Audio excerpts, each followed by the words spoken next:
All right. Welcome to another opportunity for us to discuss some great opportunities that are at an international scale that will drive business commerce in ways that you can only imagine. I'm your host, Charles Johnson, and welcome to Castnet Showcase, stage where small ideas grow into big opportunities. I'd like to start off by saying that we're going to be diving into a subject that has the power to open doors across continents, international trade shows. And our guest today, my brother in arms and our chamber member and board member of Castnet International Chamber of Commerce, Mansa Musa.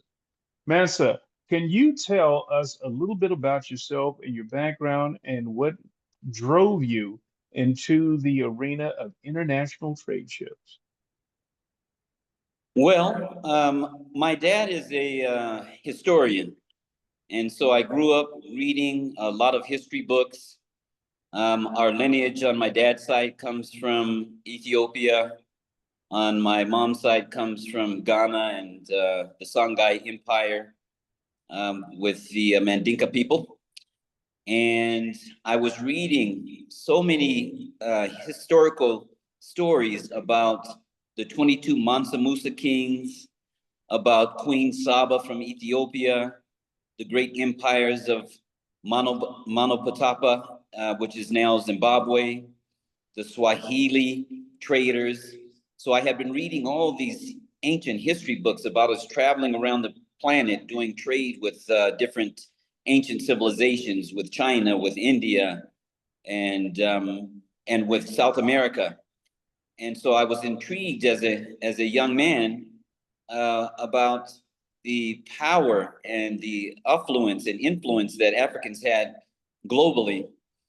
And at the time, I was looking at the state of African trade now, and I couldn't believe it. It was remarkable, the change that had taken place.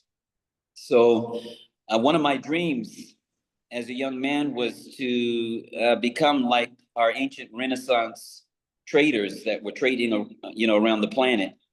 And so I just kept reading, and I started to take courses in high school and college and everything, focused on global trade, international trade, travel, import, export, and exploring, our African countries and diaspora around the planet. And so that's what really got me started into international trade. One of the things I started to do was just buy goods from, I grew up in Seattle, Washington, although my family was from New Orleans, Louisiana. And in Seattle, I started ordering goods from New York and then going to festivals and vendor fairs and selling those goods. And it was really profitable. It was fun. I was meeting a lot of amazing people. And, I was getting in contact with different people from Africa when through high school and university. I made a lot of contacts. And so I was, again, amazed at the array of merchandise that we have to offer from, Africa and our diaspora areas and countries. And so that spurred me into the industry. That's outstanding, man. I did want to ask a question for those who are, new to much of what you've done and what you do. Where are you calling us from now? Right now, I'm in Ethiopia. The one thing I like about doing international trade, if you want, it allows you to live in several different countries. So I designed a program where I can live in the U.S. and in Ethiopia. I've done the same thing. I've been here now for 14 years. So right now I'm in Addis Ababa, Ethiopia. It's so beautiful and peaceful and wonderful. The cost of living is fantastic.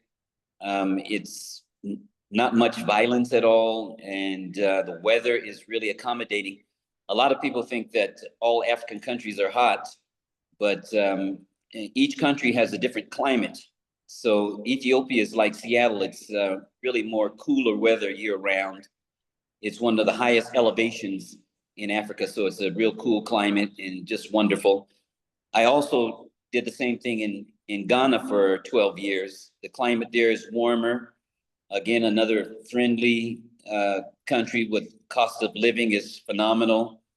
The biggest difference between Ethiopia and Ghana is on the ocean, so you get that ocean atmosphere. The climate again is a little warmer and is tropical. And I did the same thing in Sierra Leone for 3 years.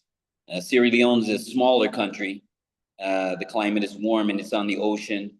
Again, really safe places. And I picked, because we come from America, I picked English-speaking countries so I could maneuver a little better. And it's just been a wonderful experience traveling back and forth.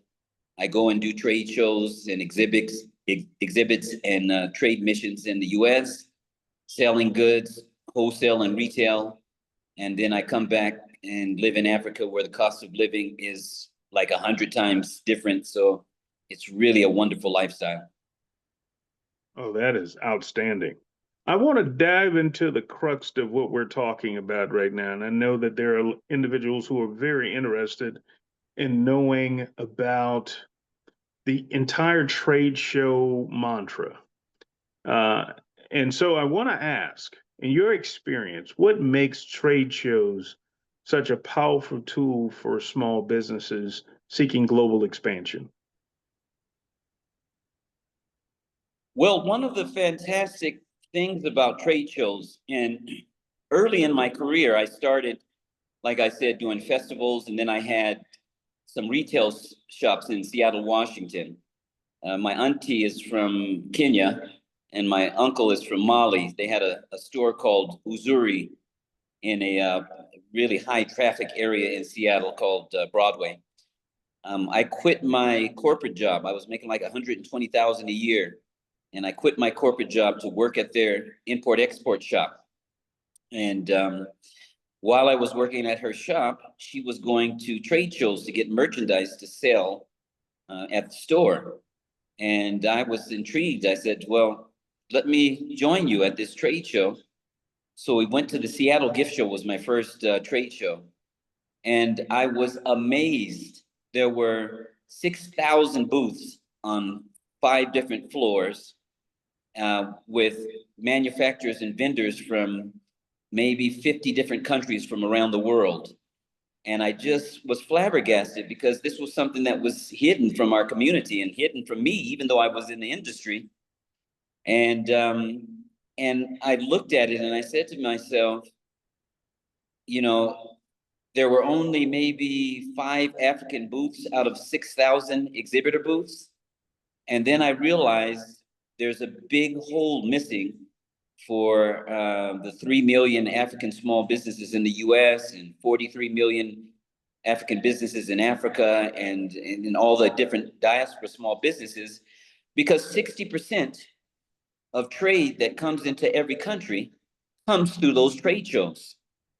At these trade shows, all your major stores, like in the US, Costco, Pier 1 Imports, your mom and pop stores, all the zoos that have their little stores inside, all of those buyers and store owners, grocery store owners, gas station owners, distributors, they all attend these trade shows to find new and exciting products to buy wholesale to sell at their venues.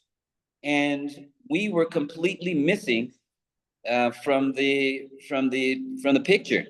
So that is the power of trade shows, and that's what right now the 54 African countries and small businesses in the U.S. and around the world are missing out on that because we don't have African trade shows specifically for African small businesses that have 1,000 to 6,000 exhibitor booths for these store owners to come and see our products from around the world.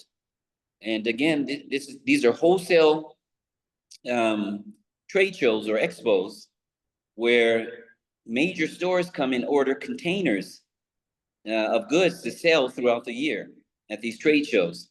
So we're, right now we're still missing out on a lot of this opportunity. One of the things that I suggest to people is until we get our own full-scale trade shows like what we're building with the American and African International Trade Commission and with Castnet, is to try to visit and attend and get yourself a booth at these trade shows in the US, in Europe, in Asia, in Africa, because it's a closed market where you sit there with your booth, with your goods or services, and then all the major stores come to you instead of you searching around for clients, calling through the internet or driving around trying to meet buyers and store owners. All of them, a large percentage of them, come to these shows, and it's really a huge commerce for small businesses. And again, I suggest until we get something large scale for ourselves, which we're working on right now, try to at least attend, even if you don't get an exhibitor booth, because this is where most of the commerce is being done in every country. That is outstanding. And so I know that one of the key elements associated with small businesses, how do they get involved? How should a small business decide, which trade shows to attend, and especially when they're worldwide? How do they know? What do they need to consider before getting engaged or at least considering becoming a part of a trade show? Well, one of the key things that I did is there's no need to reinvent the wheel. So make sure and join a local chamber of commerce, because this is what these chamber of commerces are made for. So if you're in Ohio, join Castnet International Chamber of Commerce, or, it doesn't matter where you are now with the internet, you can join a good, motivated chamber of commerce. You can get in touch with the American and African International Trade Commission. We have a website, SMWEglobal.com. And that's one step where the chamber or a business association can guide you to the best trade shows. But of course, now we have the internet, we have AI, so you can do research on the internet and use AI to find out and do B2B matchmaking, which is some of the things that we're doing with Castnet International Chamber of Commerce and the American and African International Trade Commission. We'll do B2B matchmaking and match up what products or services you have with the best trade show that fits your business or service that you're looking for. So those are the two best ways that I would say to enter the market. Join a chamber of commerce, get involved, learn all the information you can through the chambers or business association, and then get on the internet and do some research and let artificial intelligence help you do the B2B matchmaking so you know which shows are the best for your product or service. And I appreciate you sharing that. And just as a shameless plug, I will say that if your chamber does not provide you input, insight, or any working knowledge of helping you get or become a part of a trade show, reach out to us at Castnet International Chamber of Commerce, or you'll be able to reach directly out to Brother Mansa Musa to be able to gain access to that knowledge. And we will make sure we get his contact information before closing out. But I have another question here in regards to, how far in advance should companies begin planning for registering, becoming an exhibitor to showcase their products and services at a trade show? So how far ahead should they be planning? You always should plan ahead 8 months for any event if you want to be successful. So you want to plan 8 months in advance because you have to prepare your marketing. That way you can reach the maximum amount of store owners or store buyers that want your product or service. You also want to have enough time to get your products in place. So if you're ordering from another country, it usually takes, if you're putting on a ship, and container shipping is the most cost-effective way and profitable way to do it. It usually takes 60 days to get the product into the country. And so 8 months is the magic number as far as planning in advance. And this is for international trade shows and not local. Yeah, this is for international trade shows. Okay, so let's say that you already have products, in your warehouse, or if you're a local manufacturer, you're making your goods in the U.S. and you're planning for a trade show, then you need about 4 to 6 months. Really, 6 months would be the best because, again, you need that marketing. One of the key things to be successful at a trade show is to get enough marketing out to store owners and store buyers.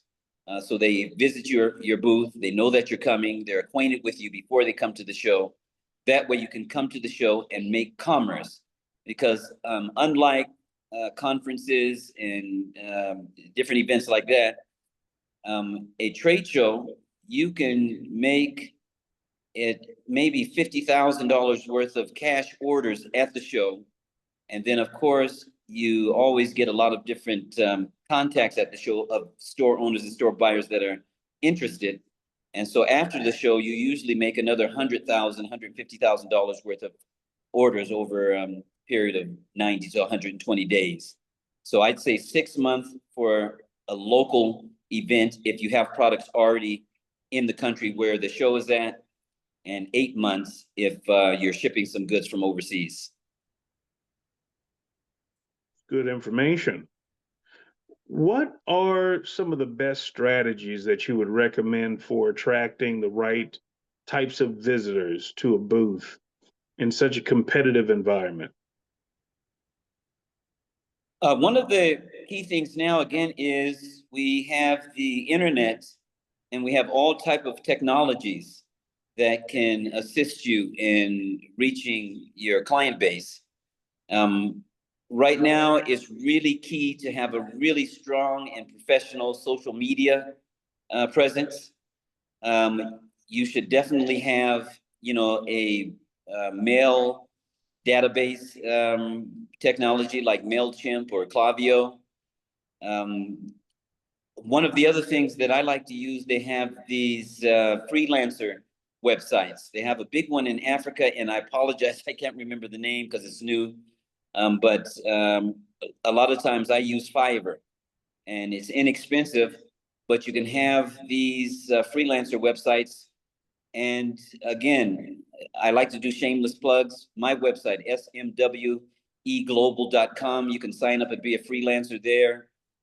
And then what we do is we'll contact Fiverr and have a sales rep call 1,000 clients, because, what you want to do is take a qualitative and a quantitative approach. The quantitative approach is you want to know what number you want to reach at a show. Let's say you want to have $100,000 in sales. Then you calculate that by your average price point, and then you'll know the number of people that you need to reach. So let's say if you reach 1,000 people and 100 people buy. So if you're trying to reach a number like 200,000 in sales, then maybe you have to reach 5,000 people to get 300 people to buy from you at the show or come down and visit you at the show to reach that number. So that's the quantitative approach. And then the qualitative approach is you want to make sure that everything is as high quality as possible. And again, you can use your acquaintances and associations with your Chamber of Commerce, with Fiverr, with other professionals that can make sure that you have a quality catalog, quality website, a quality ordering sheets, all the technology to be able to take orders at the show. So you just want to make sure that you have everything top quality. And if you do that qualitative and quantitative approach, then you'll be assured to have some success at every show. Excellent. Excellent. I do have a few more questions.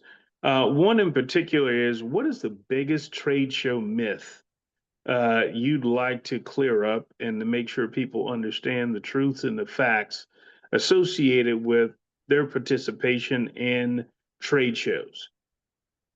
The biggest myth is that you pay all this money and you don't get any sales. Okay, so that is a complete myth.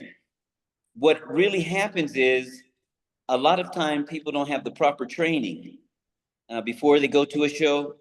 And so the training, your circle of affluence, I keep saying business associations, you really need to get involved with business associations and chambers. You really need to do your own research. Now, when I first started out, I'm 60 years old now. So when I first started out, I had to go to the library to get all my information. But now everything is available online. So even if you're having a challenge with your circle of affluence getting the proper information and training, you can go online. You can go to YouTube and type in, how do I maximize my success at a trade show? And there's an ample supply of fantastic videos to show you step by step what to do. So that's really the biggest myth. You just have to be completely prepared. You have to have, of course, most people's merchandise is fantastic, but one of the things we say in our business, it's not just the product, it's the system. You have to have real tight systems management. You have to have a really tight infrastructure for your own business. We call it SCADA. And SCADA is a systems management that they use for water and electricity, but you can also use it for your excuse me, your internal management of your business. And your business infrastructure has to be really, really tight to maximize your success at a trade show. And again, if you make sure that you contact the specific buyers and store owners for your merchandise or service, and then you have ways to take money in, like squareup.com and all these different technologies. Your website is excellent and able to take money and working.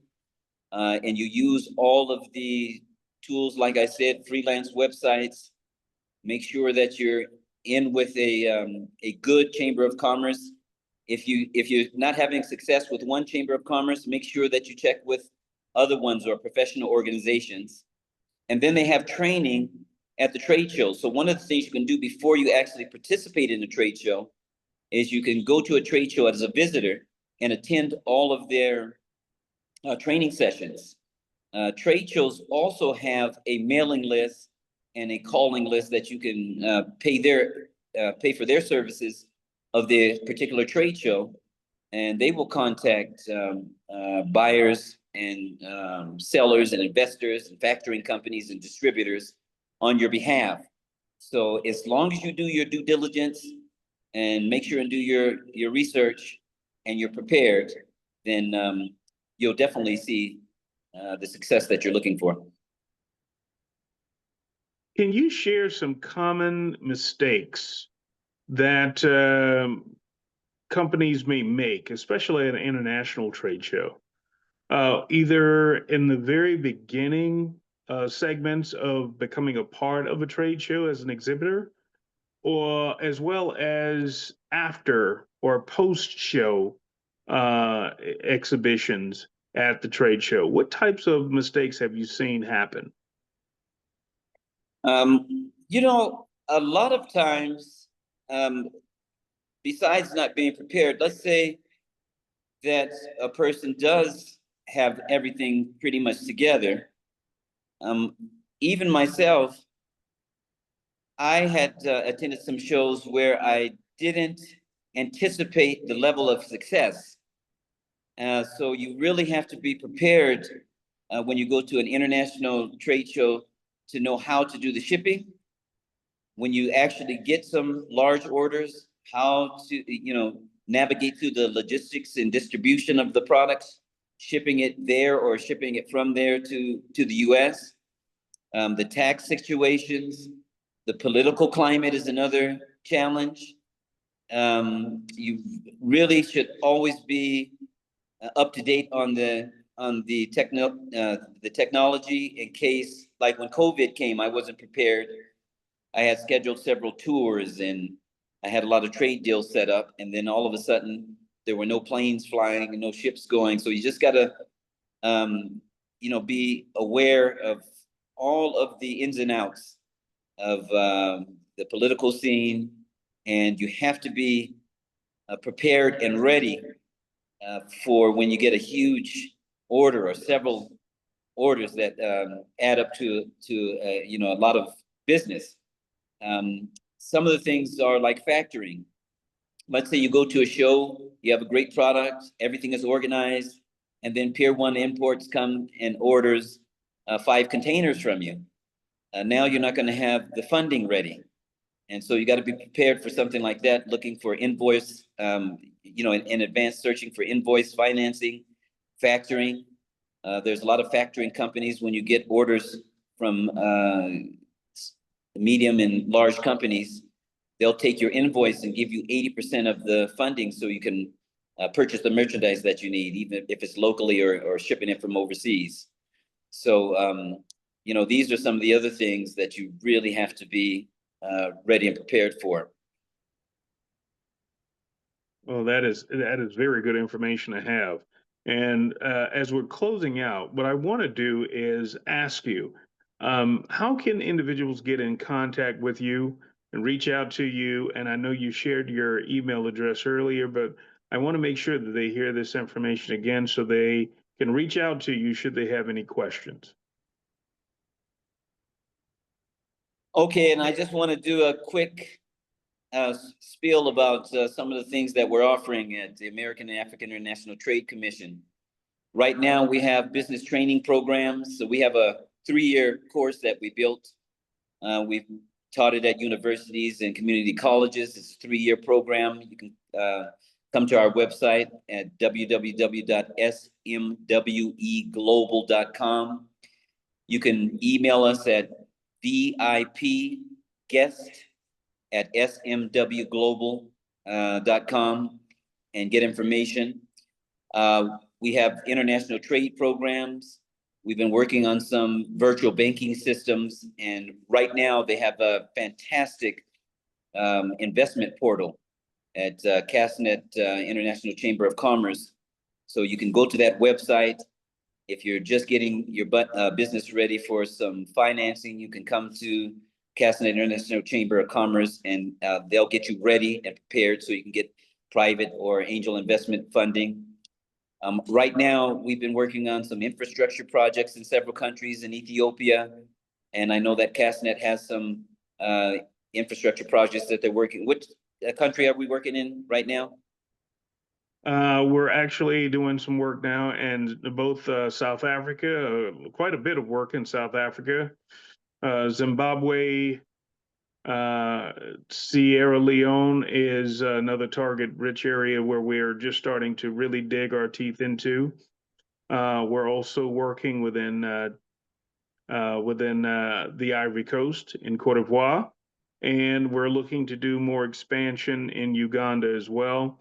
And so as we're reaching out and doing more work, actual work in these areas where we're really grasping our attention for those small businesses, and I know that you yourself have some trade shows in the pipeline, and I want to make sure that we lead some attention towards that because this will be a great opportunity for individuals who are seeking to become a part of an international trade show to reach out to Mansa now. He has a few that are scheduled to that are forthcoming. Can you share a little bit more information about those?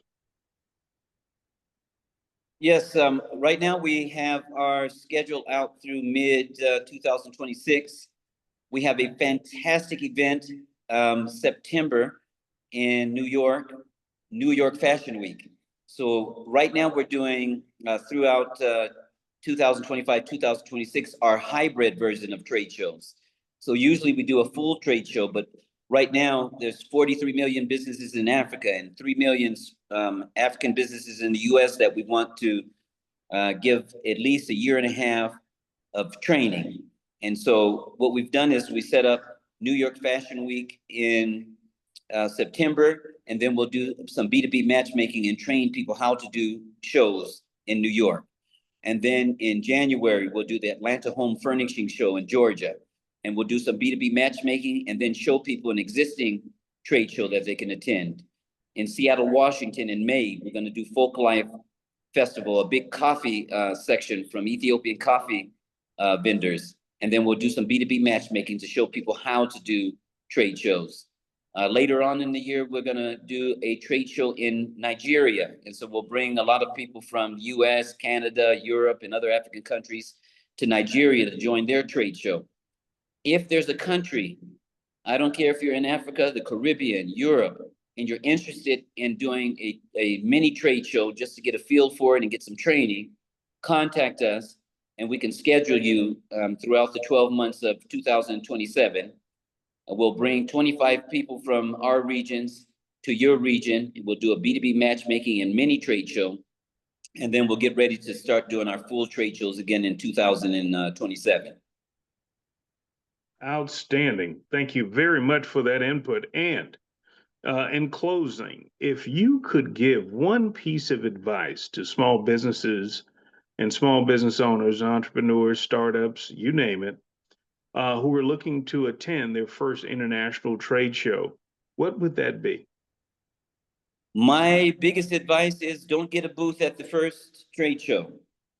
I would say go to two fairly large trade shows. Look on the internet and see, a large trade show, something like the Seattle Gift Show, Portland Gift Show, California, Los Angeles Gift Show, San Francisco, Orlando, New York Gift Show, the Atlanta Home Furnishing Show, and attend at least 2 trade shows as a visitor, and go and take a whole 3 or 4 days and walk through the entire trade show, attend as many of the training sessions that they have. That way you can get a real good feeling for a trade show before you attend. That's my biggest advice. And as entrepreneur, never give up. Always look for funding. Don't be afraid to do a pitch. Make sure and get involved with some angel investors and some private investors. Get your paperwork together and push your idea out to people. Don't be afraid to do it. Don't give up. It's not, there's always going to be challenges, and everything in life is not easy, but your vision and your dream is worth it. That is outstanding advice, and I am very pleased and excited about the international trade show industry and your role in this, leading, mentoring, and educating so many individuals who are not only new to the environment, but also looking to do better in the space that they have chosen to be in. And on that note, we appreciate, yes.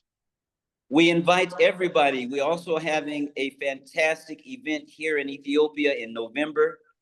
We invite everybody to come to our website, sign up. We'd love to have at least 25 to 50 people come, enjoy our trade show event with fashion and business.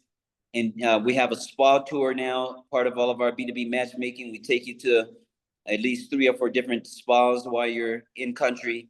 So we invite everybody to this event. It's a Pan-African event in Ethiopia. Thank you. Excellent. Thank you very much for this. And I appreciate your time here, and especially in helping us understand more about the international trade show environment. And on that note, I want to thank everyone for tuning in and listening to this particular interview. But most importantly, always remember, at Castnet, one of the main focal points and one of the mottos we live by: your connections are your currency. And so you make sure that you have as much currency available at all times. And on that note, thank you very much, Brother Mansa Musa, and thank you all for tuning in. Thank Until you. next time.